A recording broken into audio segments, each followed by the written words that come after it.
Ben Television News Roundup, a compilation of major stories in the week ending. I'm Tunde Alabi. Thank you for being part of the program today. Volunteers have continued to besiege the cities affected by Hurricane Harvey in Texas, United States of America.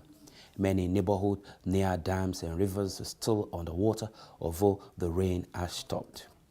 Volunteers who connected through social media have mobilized to the cities in their boats to give helping hands. What is now a river was once a road and railroad tracks just a few days ago.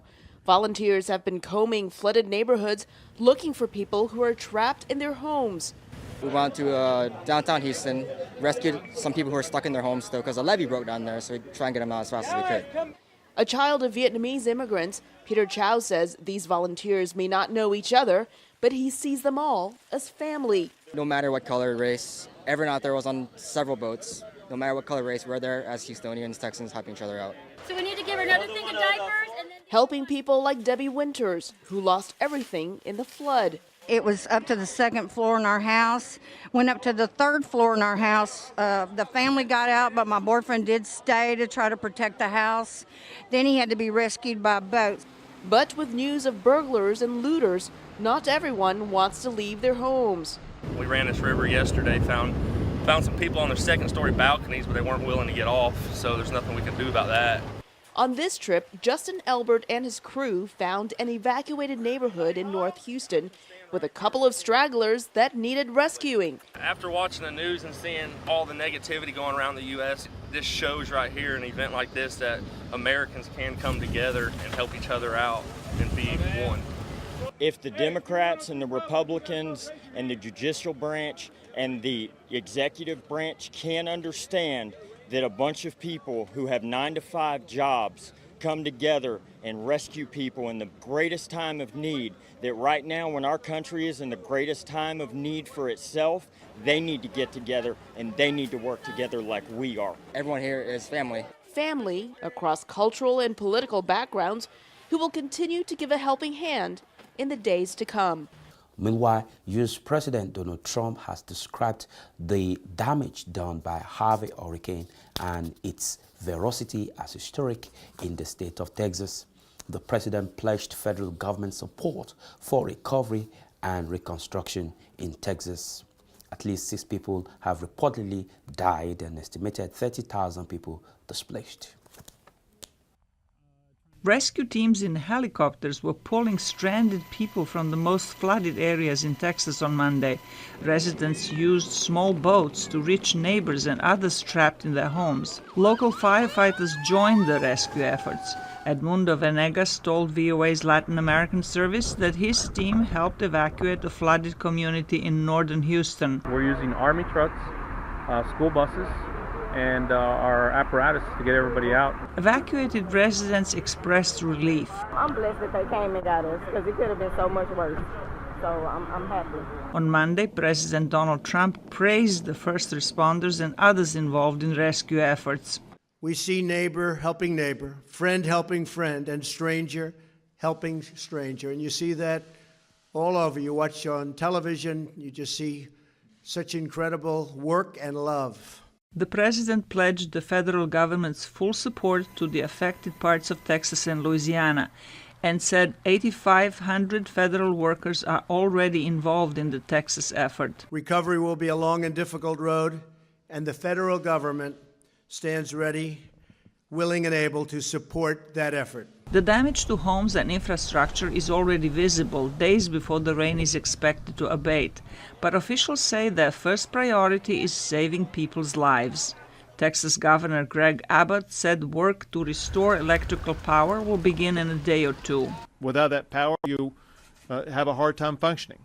And so we are pressing forward constantly to make sure that the power is restored. Trump also approved emergency funds for the neighboring state of Louisiana on Monday at the request of Governor John Bell Edwards. Of course, it's going to drop a lot of rain the entire time, and as it moves further east, we can expect that those rain bands will also move further east. And so in all likelihood, the worst is yet to come. for us in Louisiana. The Trump administration's budget proposal unveiled in March envisions substantial cuts in federal emergency and flood aid programs.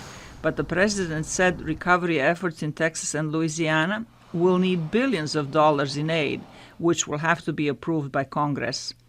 Kenya has become the latest African country to ban the use of plastic bags, as most nations now consider environment and the danger uncontrolled plastic bags usage poses to the environment.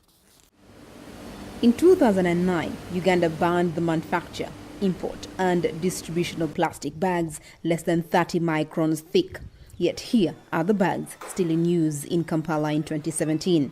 The National Environment Management Authority has been through several rounds of negotiations with local manufacturers of polythene bags, known locally as Kavera. Kavera was introduced in the market and people invested and put their money in there. They have arguments relating to employment, to livelihoods, to survival. But there's a major one and a long-term one, which is environmental. So that's where the catch is. You have decision makers that are on both sides. So there has always been tension as to what eventually should be the final position. Kenya's High Court upheld that country's new polythene ban this month, ruling the environmental concerns trump losses to plastic importers. In Uganda, the government's goal has been to transition local manufacturers of polythene bags to recycling. Among the converted is factory owner Moses Ategeka, who says the 2009 ban does not go far enough. Look at this. All this is non-recycling, and no one is recycling any of this. The bread wrap I told you is the worst. All this is plastic. But here in Uganda, it is free. When you start talking of the ban is only touching 10% of the plastic bags in the market. And that's where we find it a big loss. Other local entrepreneurs also see opportunity in going green. 2 years ago, Sharon Nsima started her business extracting fiber from banana stems to make biodegradable paper bags. The challenge we have is that people consider our products to be expensive, which is true. Like this bag is at 2,000 and this one 3,000. But when you compare our bags and the polythenes, a big polythene is at 300, but our bags are more safer than the polythenes because for them they save the environment. But the polythenes are more dangerous and contaminate the environment. Shopkeeper Sergio Naturinda says attitudes are slowly changing. Yes, there are a few challenges here and there, but people are understanding and they are buying our paper bags. We are making money and things are moving on well. The paper bag business may be in for a boost in Uganda. Kenya has been a key source of polythene bags, so its new ban could mean fewer plastic bags on the streets of Uganda's capital as well. Water insecurity has become a source of concern to world leaders as access to safe and clean water is increasingly becoming a challenge in many nations. 1 in 9 people in the world do not have access to safe, clean drinking water. That is why governments, NGOs, and charities gather in Stockholm, Sweden each year for World Water Week. The theme for 2017 is Water and Waste, Reduce and Reuse. Todd Gartner from the World Resources Institute is in Stockholm and spoke to us by Skype. Something like, I think it's only 4 or 5% of wastewater is being recycled for any useful purpose. And over 90% of wastewater is just raw water, right? You obviously have some nutrients and metals and other things that you need to filter out, but the technology is increasingly becoming available to treat and reuse that wastewater. Gartner says that simple step could have a big impact, and the proof is that in some places it is already happening. Even for potable water. And there's a lot of places where they're treating the water to drinkable standards. And if you think about that as an option, it dramatically reduces our need to rely on fresh water each time. But treating wastewater does not just help us. It helps the environment by keeping waste out of streams, rivers, and the ocean. 80% of wastewater across the world is not treated at all, which means that it's running into oceans and bays. Another problem is we are using more water than we have. USC professor Sarah Feekins also spoke by Skype.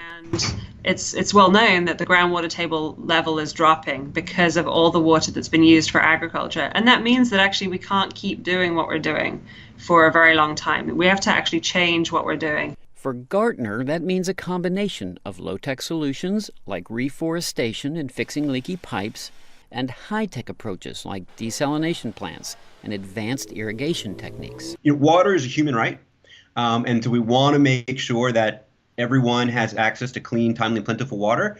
Right now, we are not allocating it in a way that would suggest it is a human right and that everybody deserves their equal share. But in the short term, Gartner says water insecurity and not having enough for everyone will be part of our reality. As the average cost of child maintenance is on the increase, the transition from summer holidays back to the classroom in September may be a concern for some parents. BNTV Abigail Opia in this report talks to parents on their views as the holidays end.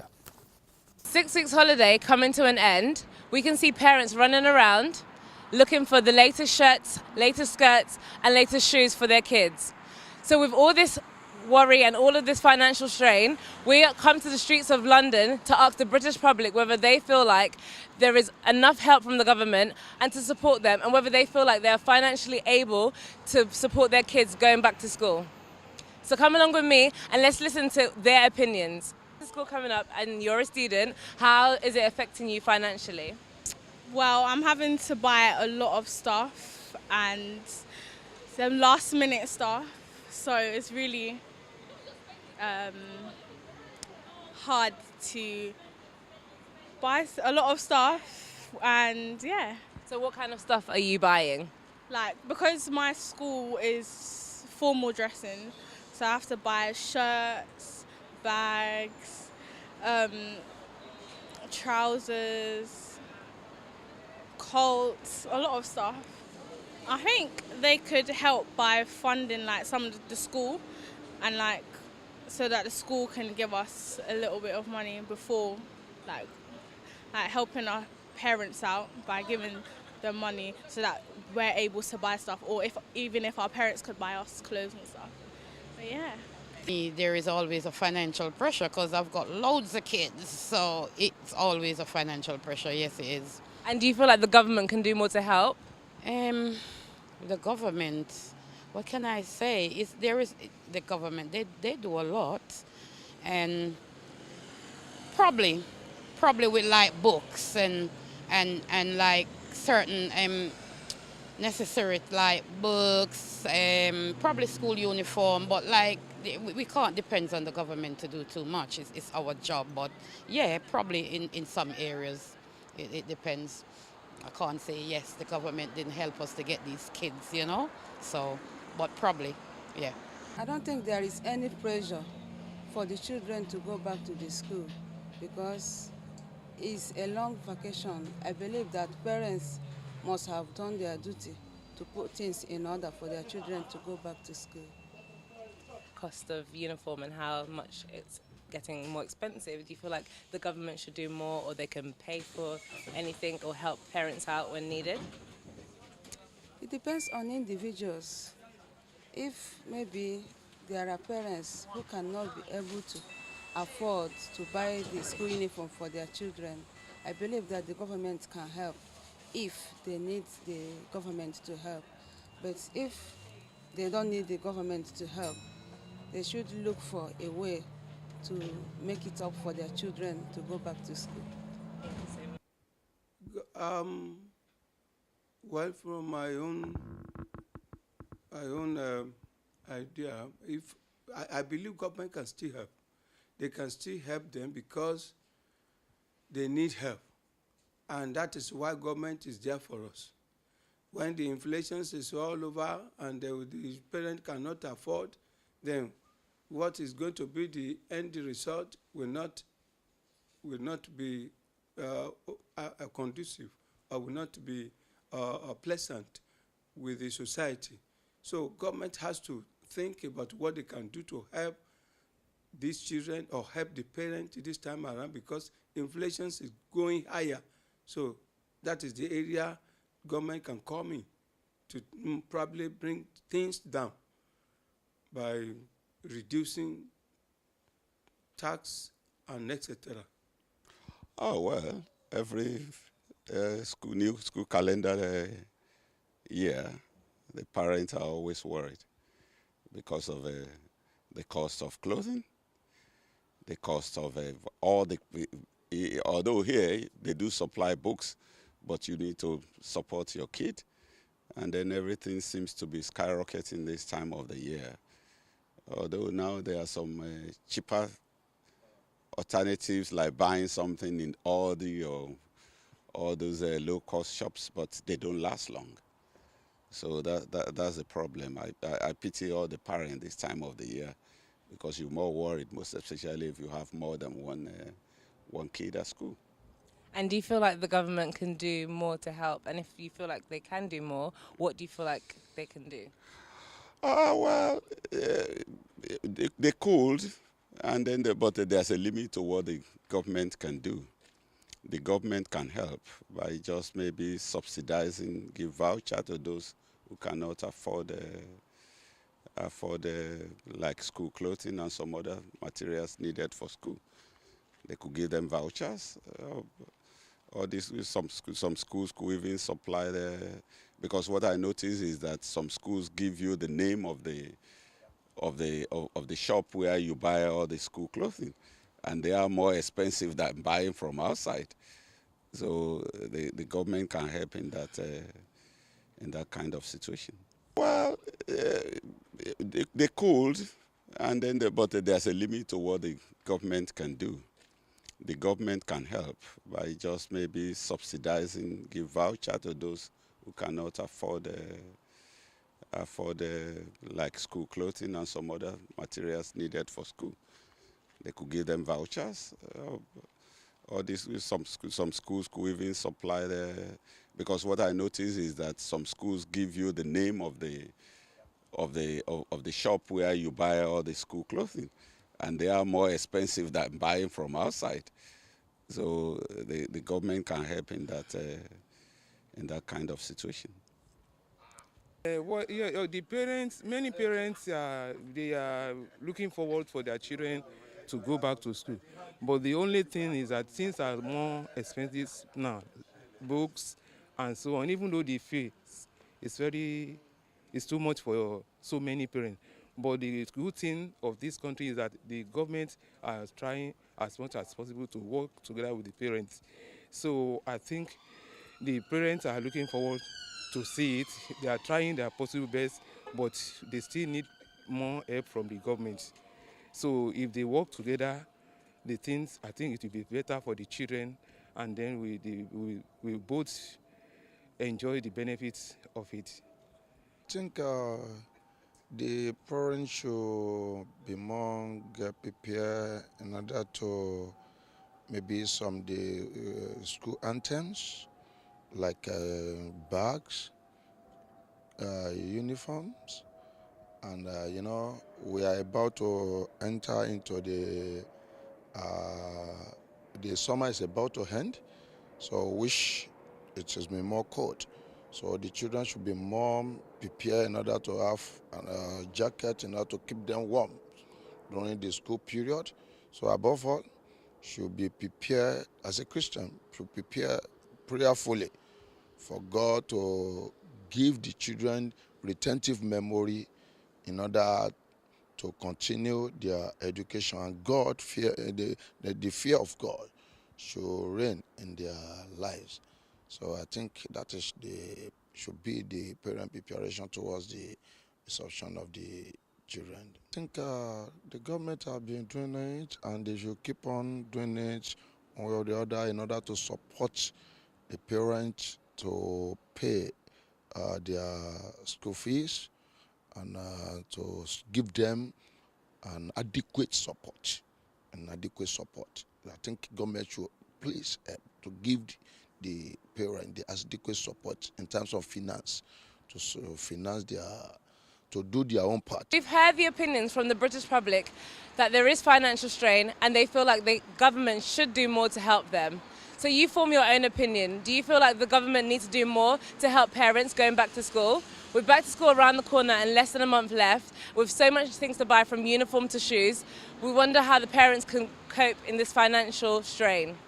I'm Abigail Opia reporting for Ben TV. And with that report as to the views of parents, we conclude the news roundup for this week. Thank you for being part of the program. I'm today Alabi. I'll see you again. Bye. As part of our continued efforts to reach the African and other ethnic communities in the United Kingdom with greater impacts and create the platform to hear your silent and unheard views in this hugely growing community in the United Kingdom, our channel, Ben TV, presents to you another live current affairs television program. Our focus on the program is to review and discuss issues around the diaspora community in the UK. The program offers you that unrestricted voice on issues affecting you in the UK. Join us live every Monday at 10 a.m. to 12 noon. Another business segment of Dialogue in Diaspora, 2 to 3 p.m. every Monday. But guess what? You can be part of the program. Just send us an email at bentelevisionuk@gmail.com. Dialogue in Diaspora, your voice, your opinion on our TV.